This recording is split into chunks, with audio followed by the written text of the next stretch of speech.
Just to wrap up the entire content creator segment, I wanted to very quickly go into how one would build content completely from scratch if you're not interested in building based off of inspiration for ethical reasons or you just don't feel great about it. That's fine. You can always build stuff from scratch. The workflow is similar, but also a little different. So the idea is that we're first finding inspiration, understanding what good looks like, and we're finding examples, ideas.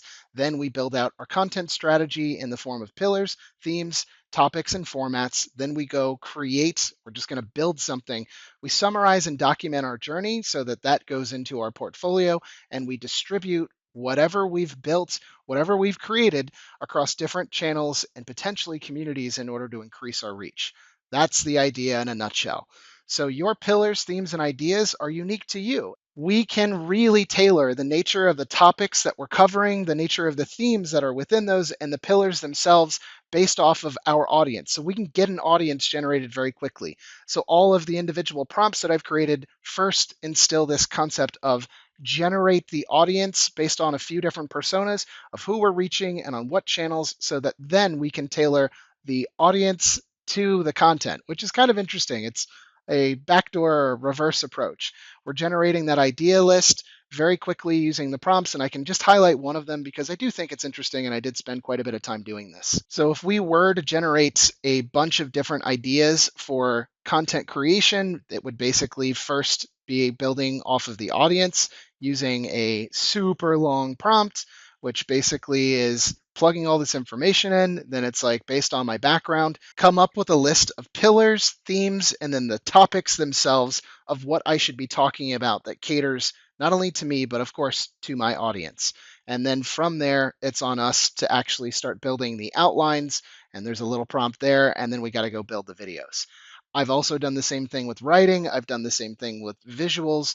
We start with building the audience, then we build up our content pillars and themes, and then we go about generating and actually building those posts. That's the idea. Once you have all these different pillars, themes, and topics generated, it's on you as to whether or not you feel comfortable generating more tutorials or stuff that's more related to reviews or narratives, or you want to focus on pop culture, stuff that's in the news, or maybe you really just want to focus on building resources. Honestly, there's so many different ways to really put your time, effort, and energy into something that's great that people will be amazed by. You can build this stuff. It's really simple. And this is the workflow where you basically are uploading and putting together links to all of your projects, your resume, your skill categories, even your portfolio and bullet points. You're pairing them with the prompts, you're using the LLM, and then you're able to start scheduling and publishing right away. Building from scratch really depends on exactly what you're building. But if you get used to building, you will get better by iterating. I just want you to focus on completing a few of these, and eventually you can learn how to automate this stuff from me in the future. But for now, I think it's super important to go through that process of building everything out and then document it. When you document these things, it's incredibly powerful to show what you've done, but also how it came together and ultimately the end result so that people are like, wow, not only is this person crazy organized, they have a super impressive portfolio, and you're constantly able to repurpose, rinse, and reuse this stuff. And this gives you great stuff to talk about inside of your networking sessions or potentially job interviews where they're like, you did all this just on a whim. It's like, yeah, man, like I love what I do. Look at all the crazy content that I created from scratch out of nowhere. Distributing these things really comes as, I would say, distributing these things really comes as you like it. So if you want to just publish on your own channels and you have the same consistent formats, then awesome. If you want to go a step further and distribute on groups in order to get more people to talk about how great your work is, or you want to go into different communities and drop links of valuable stuff that you've created, then go for it. I've created a ton of different places for you to go find that stuff. You can break it down by individual channel and join individual groups in order to release stuff that they've never seen before. So this is LinkedIn and all the different groups on LinkedIn that maybe are of interest to you.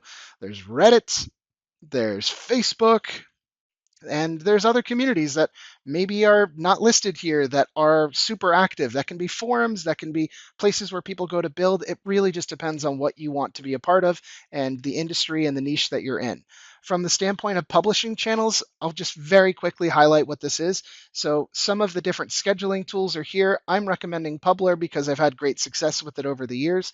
If you don't want to use a freemium version of that, that's okay. It's just going to take a little bit longer, or you have to build your own N8N version of that. And there are lots of tutorials on how to do that.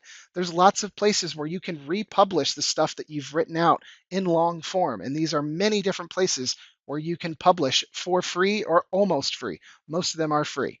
Then there's social media distribution. And so you're pushing not only across one channel, if you only want to do X or LinkedIn, that's fine. But there are lots of different social media channels where you can really put great content out there. There's different channels that are specific to video. And I'm sure we're well aware of YouTube and TikTok. But yeah, of course, like it's a great place also to use that for LinkedIn and X, depending on the length of the video. Usually you're capped at 10 minutes for LinkedIn, but things change very quickly. There's also community channels. So Discord is one of my favorites, and that's how a lot of people house this stuff. But there are lots and lots and lots of different places to go about doing that. Here's the unfortunate reality of the situation is most people will never get started because they have this strange fear, anxiety, or worry about getting judgment from strangers and or acquaintances, or they have this internal struggle of I'm not good enough, or it's a waste of time because nobody's ever going to see it and I don't want to be judged. This is the psychology of the spotlight effect. People overestimate how much others notice, observe, or unfortunately judge them. And yes, there's always inherently anything that you do in life will have potentially a downside, but there is always a positive upside as well. Focusing on the benefits of what comes from creating excellent, amazing, interesting, super attention grabbing content usually has more upsides than it does downsides, so long as it's valuable to other people. People get way too consumed in themselves to care about others, and you should go through life that way. So, my suggestion to you is try it out. Make something, give yourself a shot, give yourself a chance. You have nothing to lose by generating something interesting, and at the very least, you have something else to add to your portfolio.